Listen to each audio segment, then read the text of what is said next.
pure politique avec Fabien Damias qui nous rejoint.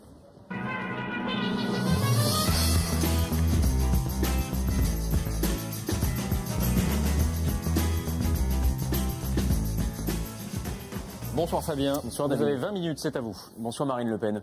On va d'abord commencer ce moment politique par un pour-contre. Voilà, on fait ça avec tous les candidats qu'on reçoit. On s'attarde sur quelques points et vous nous répondez brièvement si vous êtes favorable ou non. Alors, c'est parti.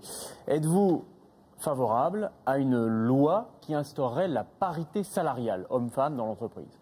Oui, enfin c'est une exigence depuis de très nombreuses années et qui n'a pas en l'occurrence été appliquée en aucune circonstance. Moi je considère que tout le monde à compétence égale, à diplôme égal doit pouvoir être payé de la même manière. Ça me semble être la moindre des choses. Et il faut que ce soit une loi, est-ce qu'il faut que ce soit inscrit, qu'il y ait la parité? Oui. Parce que quand vous appelez la parité salariale, c'est-à-dire l'égalité des salaires entre les hommes et les femmes. Égalité la parité des salaires, la parité salariale, ça voudrait dire, on pourrait croire que il faut qu'il y ait autant de femmes que d'hommes. L'égalité des salaires. L'égalité des salaires, parce oui, parce que dans votre projet, vous avez des mots très durs sur la parité, vous parlez de racisme inversé. En évoquant la parité, ça n'a rien à voir, ça. Mais justement, c'est pour ça que je voulais savoir ce que vous. Oui, non, mais ça n'a rien à voir. La parité, c'est le fait de réserver des places aux femmes parce qu'elles sont femmes. Je considère que c'est profondément contraire à la méritocratie républicaine. Je veux dire qu'une femme, un homme, quelqu'un d'origine étrangère, quelqu'un d'une religion ou d'une autre, chacun doit être jugé en fonction de son mérite et de son talent, et pas en fonction ni de son sexe, ni de son origine, ni de sa religion. Ça, c'est la parité en politique. Ça, c'est la parité que je condamne. Mais l'égalité salariale, vous êtes favorable. L'égalité salariale, évidemment, j'y suis favorable. Donc, par un texte, donc, c'est un vert qui indique que vous y êtes favorable. Deuxième point de ce pour-contre, le permis à points. Je suis contre. Alors, je suis contre le permis à points. Parce que je considère que ce système est un système vicieux et pervers qui, en réalité, a créé d'hommes et de femmes honnêtes des délinquants. Et une loi qui fabrique des délinquants, c'est une mauvaise loi. Oui, mais c'est une loi qui a sauvé beaucoup de vies, parce qu'il a été instauré en 92. Donc il y avait 9900 tués sur la route cette année-là, j'ai regardé. Il y en avait 4000 en 2011. Donc est-ce que c'est une loi, quelle que soit votre position sur cette loi, qui a sauvé des vies? Non mais monsieur, ça n'est pas parce qu'on retire un point en l'occurrence, ça n'est pas parce que je retire le permis à points que je considère que tout doit pouvoir être fait en matière de conduite. Il reste évidemment des contraventions, il reste des délits, il y a des juges pour les juger. Lorsque vous dépassez de 3 km/h, eh bien vous commettez certes une contravention, eh bien vous recevez une contravention. Mais s'il y a eu autant de vies épargnées, c'est parce que le permis à points... Je suis contre le système du point.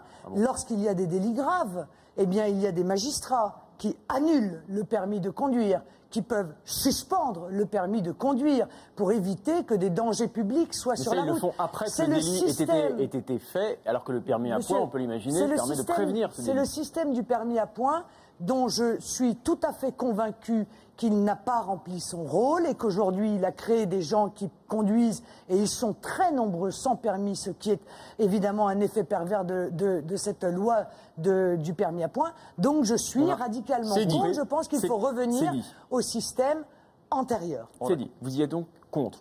Pour ou contre? Je suis opposé. Sortir du nucléaire. Oui, c'est un objectif louable. La sortie du nucléaire, c'est ça, c'est un objectif louable, mais précisément, comment et quand? Précisément, tout de suite, on ne peut pas, monsieur. Donc, on n'a pas les moyens. On n'en a pas les moyens technologiques. On n'a pas d'énergie de substitution. Par exemple, si vous êtes élu, un quinquennat, quel objectif vous fixez-vous sur le nucléaire? Je vais investir massivement dans la recherche pour trouver des énergies renouvelables et qui soient capables de pallier. Mais pour l'instant, il n'y en a pas. Vous dites même que c'est du bricolage, j'ai lu ça. L'éolien, c'est épouvantable. C'est de la pollution visuelle, ça coûte une fortune, et ça coûte une fortune d'ailleurs à ceux qui payent l'électricité, puisque EDF est obligé de racheter à un coût qui est exorbitant. Donc l'éolien, ça ne fonctionne pas. Il n'y a pas aujourd'hui d'énergie qui soit susceptible de remplacer le nucléaire. Mais sur 5 ans, pardonnez-moi, vous vous fixez pour but de fermer 1, 2, 3 centrales ou pas du tout? Non, moi j'ai pour objectif de les sécuriser. Parce qu'aujourd'hui, incontestablement, sous l'effet d'un certain nombre opposants au nucléaire, on n'a pas d'énergie qui est capable de se substituer au nucléaire, mais il n'en demeure pas moins qu'on laisse et on n'investit pas dans comment dire, les déchets pour qu'ils soient retraités alors, et dans la sécurisation des installations Marine Le Pen, pour nous résumer qui sur ce méritent, point. on peut juste terminer la phrase, s'il vous plaît, Ouais. qui méritent en l'occurrence de l'être. Donc voilà ma position. Pour l'instant, on peut dire je ne suis pas chercheur. pour le nucléaire à Pour court la terme. sortie du nucléaire, mais sans objectif voilà, de calendrier c'est précis. c'est plutôt contre, puisque vous, j'allais dire, vous renvoyez ça à beaucoup plus tard. C'est plutôt un vert. C'est plutôt un rouge. Vous savez, monsieur Pujadas, avant de trouver, on n'a pas trouvé. Après avoir trouvé, on a trouvé. Bon, voilà. Quatrième Alors, question. dernier point de ce pour-contre. Pour ou contre, rétablir le service militaire. Écoutez, je crois très honnêtement que compte tenu de la situation financière de notre pays, il n'est pas possible budgétairement de rétablir le service militaire aujourd'hui. En revanche, il est possible sur les quinquennats d'effectuer un temps de classe qui serait limité, et avec des possibilités d'avoir une semaine de réserve, de remise à niveau en quelque sorte, une fois par an. C'est un système qui est utilisé dans un certain nombre de pays. Un temps de classe, ça pourrait s'effectuer comment? C'est-à-dire par exemple, sur quelle durée? Sur un mois et demi, par exemple. Bon. Et je suis pour la constitution d'une garde civile. Parce que je pense que nous en avons besoin. Je l'ai d'ailleurs chiffré dans mon projet. Je pense qu'il est utile d'avoir une garde civile dans notre pays. Bon, c'est une sorte de service militaire, j'entends ça comme ça.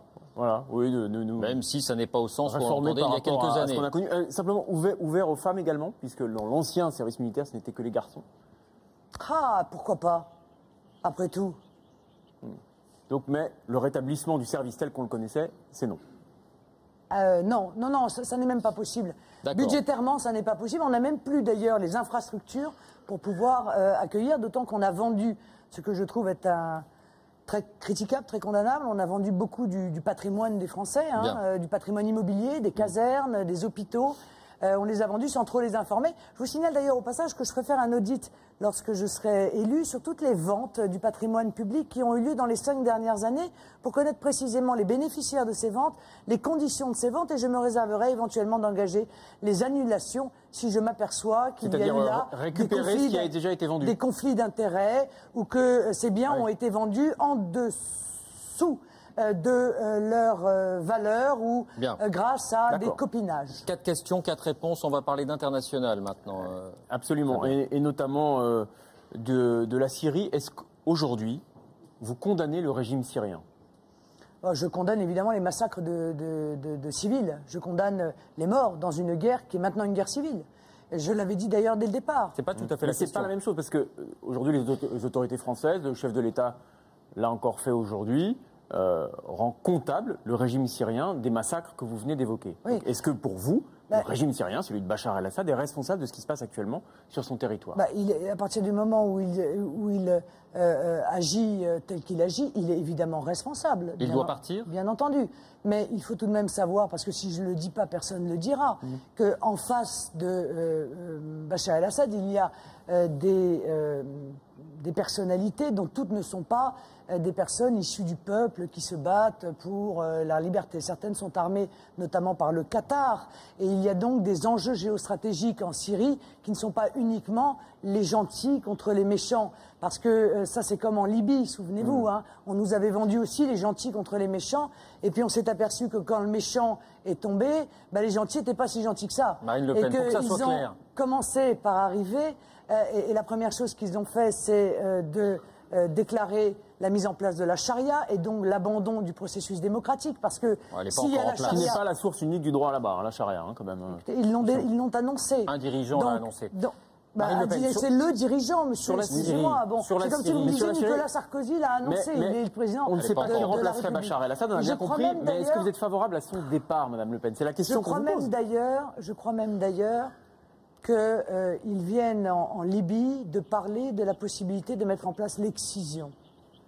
Je pense, j'ai pas entendu beaucoup M. Bernard-Henri Lévy sur ce sujet, lui qui est un spécialiste des droits de l'homme, mais en l'occurrence, peut-être probablement pas des droits des femmes. Sûrement, ça doit être ça la différence. Alors. On retient que vous ne condamnez pas le régime de Bachar el-Assad. Mais monsieur, je pense que le régime de Bachar el-Assad, je pense qu'il ne tiendra pas. Parce qu'à partir du moment où on est assis dans une guerre civile, eh bien, il ne tiendra pas. Mais vous ne le condamnez pas. J'espère que le processus démocratique en Syrie pourra intervenir et que Bachar el-Assad ne sera pas remplacé par des fondamentalistes islamiques, comme ils ont et comme M. Kadhafi a été remplacé en Libye par des fondamentalistes islamiques. C'est cela, si vous voulez, évidemment que j'espère. J'espère que l'on n'est pas dupe du petit jeu éminemment pervers et dangereux que joue le Qatar à l'égard de l'ensemble de ces pays. Et je rappelle, permettez-moi, que ce n'est pas moi qui ai invité Bachar el-Assad à venir au 14 juillet, je crois que c'était 2008, c'est le président de la République, Nicolas Sarkozy, qui l'a officiellement invité et reçu, un peu comme Kadhafi. On va évoquer un autre pays avec vous maintenant. Est-ce que vous êtes favorable ou acceptez-vous l'idée que l'Iran dispose de la bombe atomique ? Écoutez, en tout cas, ce que je dis, c'est que je pense que l'Iran doit pouvoir bénéficier du nucléaire civil. Bon. Là, je parle du nucléaire militaire. Oui, mais monsieur, il y a qu'un malheur, si vous voulez, c'est qu'il lui fallu se poser la question avant. Parce qu'il y a toute une série de pays dans le monde maintenant qui ont la bombe atomique et qui nous en ont pas demandé notre avis. Et notamment, c'est le cas du Pakistan, qui est évidemment extrêmement, ce qui est extrêmement dangereux. Mais sur l'Iran, je pense que la bombe atomique en réalité est un processus de dissuasion. D'ailleurs, on a parlé de la dissuasion nucléaire pour la simple et bonne raison, c'est s'il venait à l'esprit à l'Iran d'utiliser une bombe atomique, il serait pétrifié à peu près dans la minute qui suit. Vous trouvez normal que les instances internationales, l'AIEA par exemple, ne puissent pas se rendre sur les sites supposés fabriquer des armes atomiques et nucléaires? C'est normal que... Mais non, monsieur, s'il y a des accords internationaux, c'est pas normal, mais encore une fois, un certain nombre de pays ne nous ont pas demandé notre avis pour avoir la bombe atomique. Le Pakistan a la bombe atomique, l'Inde a la bombe atomique, Israël a la bombe atomique. Il ne m'apparaît pas objectivement qu'on nous ait demandé ou qu'on ait demandé à la communauté internationale son avis sur l'autorisation d'avoir ou pas. Non, on laisse, mais qu'est-ce que vous voulez faire? Le bombarder? C'est-à-dire le bombarder préventivement. Bon, moi je m'aperçois que les velléités guerrières des uns et des autres, hélas, ne sont souvent pas le bon moyen pour régler les situations. Je crois à la diplomatie. Je ne suis pas la seule, d'ailleurs. Je pense que, notamment, à un moment donné, les États-Unis avaient également pris le parti de la diplomatie pour tenter de desserrer cette espèce d'étau dans lequel est enfermé l'Iran. Je regrette que il faut discuter cette avec l'Iran, diplomatie c'est ça. Vous souhaitez restaurer, en tout cas... Monsieur, il faut essayer, sur le plan diplomatique, d'avoir des relations avec toutes les nations. Bon, moi, je veux dire, j'ai une seule limite, mais c'est l'utilisation du terrorisme par les nations. Voilà. Quelle qu'en soit la victime, d'ailleurs. Je pense que c'est la ligne rouge en matière internationale à ne pas dépasser. Mais il m'apparaît qu'un certain nombre avaient commis des actes de terrorisme et ont été pardonnés par le gouvernement français dans le passé. Je ne suis pas sûr que j'aurais obligatoirement fait la même chose. Deux questions. Moi, ma seule limite en matière internationale, c'est l'utilisation du terrorisme. Que ce soit les États-Unis qui en sont les victimes, que ce soit Israël qui en est la victime, que ce soit les pays européens ou des pays européens qui en sont les victimes. Deux questions sur l'immigration, mais on retient de cet échange que vous faites entendre votre différence sur la non-condamnation du régime de Bachar el-Assad et que vous n'exprimez pas... C'est ce que vous avez entendu de ce que j'ai dit. Vous n'avez pas condamné le régime de Bachar el-Assad. Non, mais on a entendu votre nuance par rapport au discours qu'on entend. À Bakou, là. Non, parce que si vous voulez, moi je suis une responsable politique. Non, mais on ne dit pas le contraire, Marine Le Pen. J'essaye de synthétiser pour ceux qui nous écoutent. Vous n'avez pas condamné le régime de Bachar el-Assad. Vous avez expliqué les raisons pour lesquelles vous l'avez fait. Ceux qui vous écoutent ne sont pas stupides. Ils peuvent se faire une opinion par eux-mêmes. Je synthétise parce que ça n'est pas toujours forcément. On va essayer d'avancer. Non, on va essayer d'avancer. J'essaie d'expliquer, monsieur. C'est que ça n'est pas aussi simple. Mais on vous a compris. D'abord, c'est pas aussi simple, mais que comme responsable politique, on doit voir les tenants et les aboutissants de ces problématiques. Essayer de voir au-delà plus loin, comme je l'ai fait pour la Libye, quand j'étais la seule à dire qu'on était en train d'armer des djihadistes, et où tout le monde faisait des condamnations morales. C'est bien de faire des condamnations morales, mais tout un chacun est capable de faire des condamnations morales. Or, ce qui est important quand on a des responsabilités politiques, c'est de savoir précisément quelles sont les personnes qui sont en situation, qui jouent derrière un jeu sur lequel on peut aussi avoir un jugement, et quelles peuvent être les conséquences d'une escalade, et notamment d'une escalade guerrière. Je l'ai dit plusieurs fois, je pense qu'il faut que ce soit non pas l'OTAN, mais l'ONU qui interviennent, et notamment par l'intermédiaire, pourquoi pas, de casques bleus, peut-être de nations musulmanes, parce qu'il m'apparaît qu'à chaque fois que les nations occidentales, notamment européennes, interviennent dans des pays musulmans, j'ai le sentiment qu'on a plus tendance à faire monter le fondamentalisme islamique qu'en réalité à exporter la démocratie. Donc je préférerais qu'il y ait en quelque sorte une diplomatie régionale qui s'effectue, pourquoi pas d'ailleurs, au travers de la Ligue arabe. Fabien, l'immigration ou les alliances? Voilà, l'immigration. Alors vous l'avez évoqué tout à l'heure avec Henri Guénaud. Simplement deux questions rapides. Il y a aujourd'hui, bon, c'est difficile à estimer précisément, on dit entre 200 000 et 400 000 sans-papiers en France, clandestins.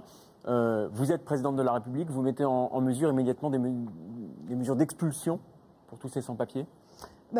D'abord, je mets en place une politique dissuasive d'immigration. Parce que très honnêtement, ça ne sert à rien de renvoyer des clandestins dans leur pays si on continue à faire fonctionner les pompes aspirantes que sont le droit de l'acquisition automatique de la nationalité française, que sont les différentes aides sociales dont ils bénéficient. Ça, vous l'avez évoqué tout à l'heure dans le débat. Mais pour ceux qui sont déjà entrés sur le territoire, illégalement d'ailleurs. L'AME. Oui, donc vous en avez parlé déjà. Je crois, monsieur, qu'il y a une grande partie des clandestins, si on leur tient un discours clair aussi, consiste à leur dire qu'on n'a plus rien à leur offrir et qu'ils ne pourront jamais être régularisés. Voyez-vous, dans mon projet, je propose de supprimer toute possibilité de régularisation d'une personne en situation illégale en France. Mais vous pensez qu'ils partiront d'eux-mêmes? Vous pensez qu'ils partiront d'eux-mêmes? Oui, je pense qu'une grande partie partiront d'eux-mêmes. Et si vous voulez, je crois que le fait Fabien, de dire... je m'arrête sur ce point, Marine Le Pen. Pas de régularisation, même pour ceux qui sont là depuis 10 ans, qui ont eu des enfants en France, qui sont installés en France, qui ont un travail en France. Non, parce que je crois que... je pense qu'il faut en cette matière une fermeté. Tout ce qui n'est pas une fermeté est une incitation. Si on laisse penser à des clandestins qu'en venant en France, ils ont une chance sur deux d'être régularisés, c'est-à-dire de devenir des étrangers légaux, alors même qu'on en fait déjà entrer 200 000 légalement par an, et que peut-être il a une chance sur deux d'être naturalisé sans qu'on soit très exigeant sur les conditions de cette naturalisation, eh bien en réalité on crée une incitation incroyable. Et d'ailleurs c'est ce qui fait que M. Besson avait été amené à dire lorsqu'il était ministre de l'immigration que la France est le pays le plus attractif d'Europe. Il disait le plus généreux, il disait qu'il y avait le plus d'étudiants, le plus de droits d'asile, le plus de visas, le plus de droits qui sont accordés. Mais vous voyez que ça va créer des problèmes d'incitation qui va donc inciter tous ceux qui aujourd'hui sont sur le territoire légalement à quitter le territoire. Il n'y aura pas de mesure d'expulsion particulière. Aujourd'hui, les chiffres qui sont fixés par le gouvernement, vous les changerez pas. Je pense que si l'on dit, monsieur, vous êtes en situation, vous vous maintenez, ou vous entrez illégalement sur le territoire français. Vous êtes donc en contradiction, en contravention avec la loi française. Par conséquent, vous ne pouvez pas être régularisé parce que vous êtes en contradiction avec la loi française. Vous n'aurez plus l'accès aux soins gratuits à 100%, sauf évidemment si vous êtes en situation de danger pour votre vie, bien sûr, parce que nous ne sommes pas des monstres inhumains. Nous ne scolariserons pas vos enfants, parce que cette scolarisation représente un coût qui est considérable et vous êtes en situation illégale sur notre territoire, vous n'obtiendrez pas toute une série d'aides auxquelles vous accédez aujourd'hui. Bien, je crois que la France ne sera plus un pays attractif pour les clandestins. Et moi, je suis allée à Lampedusa, souvenez-vous, et je les avais rencontrés, ces clandestins. Ils avaient entre 20 et 30 ans. On voyait bien d'ailleurs que c'était une immigration économique. Et ils voulaient tous venir en France, à 90%. Parce qu'évidemment, dans leur esprit, la France est effectivement le pays le plus généreux. Eh bien, il faut dire demain que nous n'avons plus les moyens de cette générosité. Vous rétablissez les charters pour ceux que vous souhaitez reconduire à la frontière? Vous avez une autre proposition à... Non, mais là, ça pose la question. À d'autres chevals, Non, mais ça ferait du monde. Vous rétablissez les charters. Compte tenu des chiffres qu'on a évoqués, c'est beaucoup de charters, quoi. Vous rétablissez les charters. Oui, bien sûr. Et ça coûte une fortune à l'État, au demeurant. Il faudra, oui, mais moins Des clandestins dans notre pays, monsieur. On dit le coût d'une expulsion, c'est aux alentours de 21 000 €. Donc si ça concernait... Ça fait cher, effectivement, ça fait cher le billet d'avion. 200 000 personnes, ça ferait... Oui, il n'y a pas que le billet d'avion, vous savez, dans les procédures d'expulsion, vous le savez bien, il y a les centres de rétention, etc. etc. Ouais. Donc on serait à 4 ou 5 milliards. Monsieur, mais je pense que c'est un... Vous l'assumerez. Je pense que c'est incontournable. Je pense qu'il y a des dépenses qui sont incontournables. Et ce sont des dépenses pour des économies. Parce que la réalité, c'est que l'immigration clandestine pèse sur nos finances et contribue évidemment à nos déficits. Et par conséquent, si on ne règle pas ce problème et qu'on ne le règle pas fermement mais humainement, eh bien à ce moment-là, on fait comme M. Guénaud, on dit on peut rien faire. Et alors en termes d'immigration, on peut rien faire, en termes d'insécurité, on peut rien faire, en termes de traité, on peut rien faire, en termes de pose la question, donc vous avez répondu. Pourquoi il y a autant de candidats à la présidentielle si tout le monde pense qu'il n'y a rien à faire? On vous a posé la question, vous avez répondu. Fabien, une dernière séquence que vous avez à nous montrer sur les alliances. Oui, absolument, parce qu'on sait que vous êtes totalement hostile, en tout cas vous l'avez dit à plusieurs reprises, à toute alliance avec l'UMP. En même temps, il faudra peut-être se poser la question un jour d'une recomposition de la droite, au sein de laquelle j'imagine que vous souhaitez jouer un rôle. Parce qu'on a posé la question à ceux qui vous soutiennent, aux militants du Front National. On est allé à Lille dimanche, c'est Guillaume Daray qui a posé la question de savoir, mais finalement, est-ce que le Front National peut travailler avec la droite classique, l'UMP? Écoutez ce qu'ils nous ont répondu. Il y a quand même beaucoup plus de similitudes entre la droite de Marine Le Pen, enfin, le Front de droite, et la droite de M. Sarkozy quand même. Est-ce que vous pensez que le Front National doit discuter avec les autres partis pour recomposer? Qu'est-ce que vous en pensez, vous? Moi, je pense que oui. Il faudrait que se mettent tous ensemble. De toute façon, c'est la droite, et de toute façon, les électeurs de Sarkozy, c'est une bonne partie du Front National qui l'ont voté. Pourquoi pas? Il faut faire un rassemblement patriote, mais elle a dit de toute façon qu'elle voulait, après les législatives, créer un grand mouvement et rassembler pour tous les patriotes, qu'ils soient de droite ou de gauche. Ils sont pas si fermés que ça, ces militants qu'on vient d'entendre. Ils vont voter pour vous, ça, il n'y a pas de doute possible. Donc vous, ils ne sont pas d'accord avec vous. Voilà. Non mais monsieur Pujadas, je suis pas d'accord avec vous. Non mais je vous pose la question. On a l'impression qu'on vous offense quand on vous pose une malheureuse question. Baisser le niveau pour accueillir... Pardon?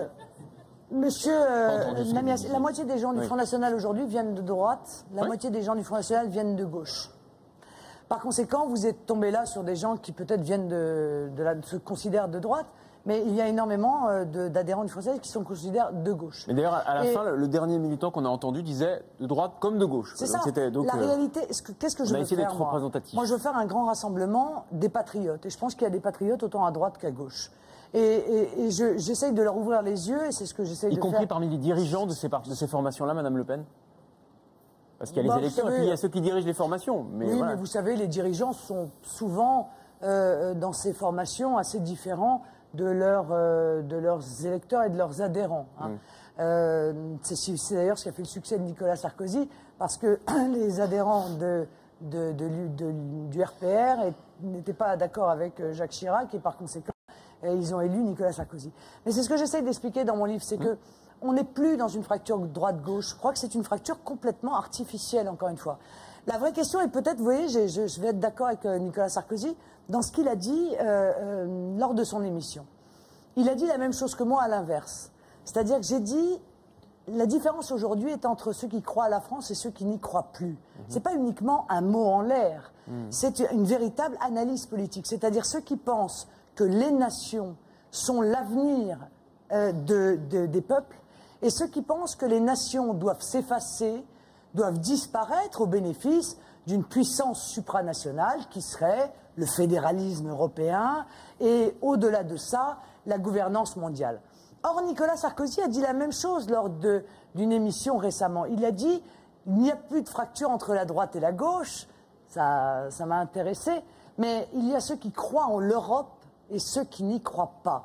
Et en réalité, il disait la même chose que moi. C'est-à-dire... Alors là, vous nous dites ce soir que vous êtes d'accord, en tout cas, avec ce que c'est en train de dire, ce que dit fréquemment le président de la République dans ses interventions. Lui, il ne croit plus en la France et moi, j'y crois. Ouais. Et donc, en fait, elle est là, la vraie fracture. Et c'est très intéressant, d'ailleurs, de pouvoir la détecter. C'est-à-dire ceux qui pensent que la nation est le seul moyen de préserver la sécurité, la prospérité et un avenir au peuple. Et ceux qui pensent que la nation s'est dépassée, c'est ringard, qu'on est trop petit. D'ailleurs, j'ai entendu un petit peu ça tout à l'heure, qu'on est trop petit, que on ne peut pas être libre. Mais les élus de l'UMP, vous leur tendez la main? Mais moi, vous souhaitez travailler avec eux, créer des groupes, des formations pour avoir une représentation parlementaire? C'est ça quand même les questions qui se posent aussi pour diriger un pays. Je pense que notre pays est dans une situation tellement périlleuse, que c'est maintenant un rassemblement de tout le monde qu'il faut envisager. Moi, j'ai ouvert les bras à des gens, encore une fois, qui venaient de la gauche, qui venaient du Parti communiste. À Hénin-Beaumont, presque un tiers des adhérents d'Hénin-Beaumont étaient encartés au Parti communiste. Moi, je ne juge pas les gens en fonction de leurs engagements politiques antérieurs. Je les juge sur la lucidité qu'ils ont aujourd'hui à se dire « mais on nous a menti pendant 30 ans, on nous a vendu toute une série de fadaises, que l'euro c'était la prospérité, que l'Europe c'était la paix, et qui se réveillent dans une guerre économique sans nom, qui se réveillent avec des nations européennes qui s'insultent les unes les autres. Les Grecs sont des paresseux, les Italiens sont des tricheurs, et les Allemands sont des égoïstes, et les Français ceci. C'est ça l'Europe de la paix qu'ils ont fait. Mais ils ont construit un véritable cauchemar. Et cette prison des peuples que constitue leur Union européenne, cette forme qu'a prise l'Union européenne, eh bien je veux ouvrir la porte de cette prison. Et si des gens de droite et de gauche veulent venir l'ouvrir avec moi, eh bien qu'ils sachent qu'effectivement j'ai besoin d'eux parce qu'ils sont le peuple français et que le seul souverain légitime que je reconnaisse en France, c'est ni la BCE, ni le FMI, ni Mme Merkel, ni la Commission européenne, c'est le peuple français. Bien, merci Fabien. Moi j'avais une toute dernière question à vous poser. Ça n'est qu'une question. La LICRA, on parlait de la Constitution tout à l'heure, souhaite qu'on enlève le mot race de la Constitution, parce que vous savez que les scientifiques ne reconnaissent pas les races chez l'homme. Est-ce que vous êtes favorable à cette proposition? Non, je pense que la LICRA est une structure politique absurde, et sa proposition est d'ailleurs absurde, parce que s'il n'y a plus race dans la Constitution, eh bien, il n'y a plus de racisme à condamner. Alors, il n'y a plus race dans le code pénal. Or, la discrimination en fonction de la race, c'est justement la condamnation du racisme. Donc, vous voyez, avec c'est le surnom de la mauvaise, de la soi-disant fausse bonne idée, en quelque sorte, et à force de vouloir en faire plus, ils vont finir par en obtenir moins. Allez Fabien, vous avez droit à une toute dernière question, mais rapide. J'ai lu un entretien que vous avez Jean-Luc Mélenchon accordé au journal La Revue. Vous dites: j'ai en tête le nom des principaux ministres et de mon Premier ministre si je suis élu. On peut le connaître, votre Non, Premier monsieur, ministre, vous ne pouvez pas le connaître parce que je ne le déciderai et rendrai public qu'après les élections, parce que je suis éminemment respectueuse. Mais vous avez déjà choisi du fonctionnement républicain. Je suis respectueuse des institutions de la Ve République telles que l'a construite M. De Gaulle, et qui a été d'ailleurs torturée. Il sera issu du Front National, votre Premier ministre ? Elle est presque aujourd'hui dénaturée, cette constitution qu'il a conçue, construite. Il sera issu du Front National, ce Premier ministre ? Non, probablement il ne sera pas issu du Front National, justement pour lancer un signal de rassemblement à l'ensemble du peuple français, pour lancer le signal que nous sommes engagés dans une grande entreprise de redressement de notre pays, et au-delà des considérations partisanes. C'est-à-dire qu'il pourrait venir d'un autre parti que le Front National ou pas de parti, vous savez, pas de parti. Voilà. Bien. Merci Fabien. Merci.